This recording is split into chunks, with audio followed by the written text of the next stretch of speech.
This episode of Ghost Maps was recorded on Audio-Technica mics. Ghost Maps. Entry 11, Tanjung Pinang, Indonesia. Heads turn as she walks over to my table.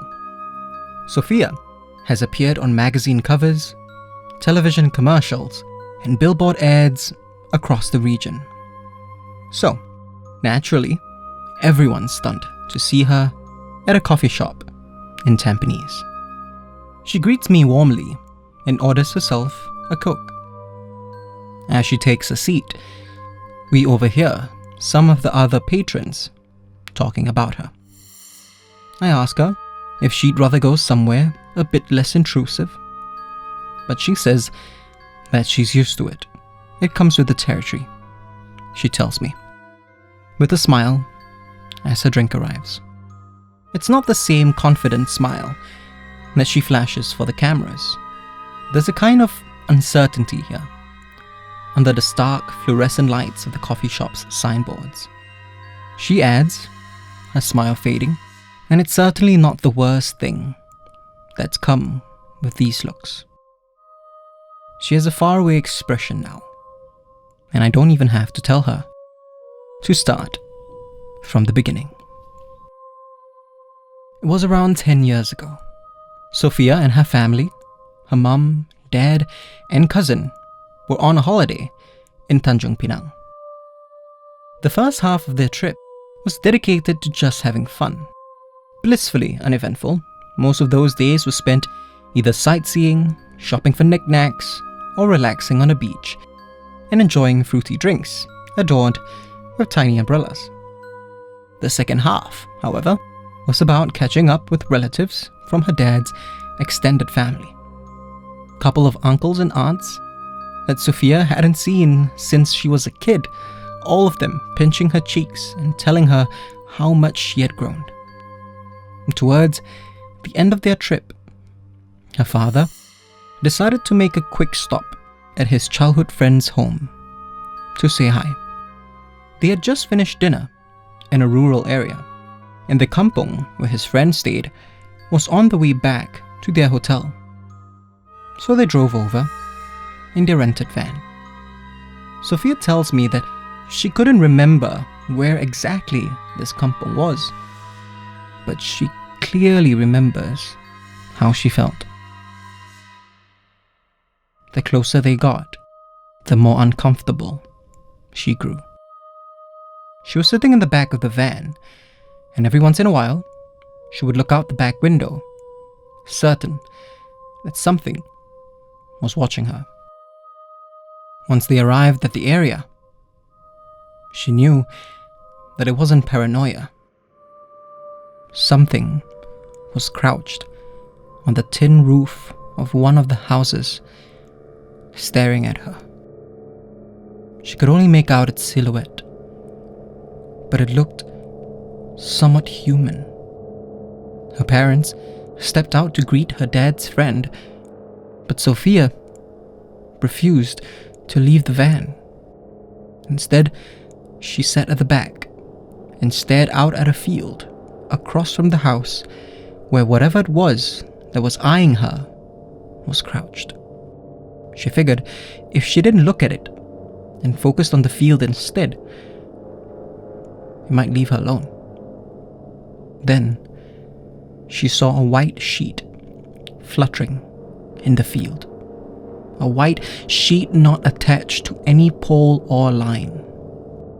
It didn't register to her at first what she saw, so she kept staring at it, figuring it was probably less malevolent than whatever was on the house's tin roof. She didn't hear her parents get back into the van, but she figured they must have, because it started to reverse towards the field. And that's when the white sheet just vanished, and Sophia started crying uncontrollably. Her mum asked her what was wrong. Sophia desperately wanted to tell her, but she couldn't stop crying. Her eyes shut as tears streamed down her face. Her cousin and mother tried to soothe her as her dad, as calmly as he could, drove back to the city in their hotel. Sophia tells me that she was present in that moment, fully aware of what was happening, but felt like she was losing control. Once they reached the hotel, she ran up and hugged her father tightly, trying to convey her sense of helplessness as best as she could. Her father later told her that when he held her, she felt heavier in his arms, almost like something was pressing her down. Her parents called a bomo, a witch doctor, over immediately.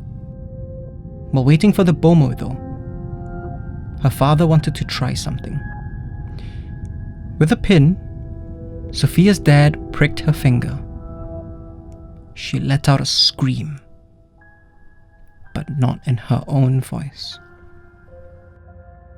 She says that this voice that came out of her sounded high-pitched and eerie. The bomo soon arrived.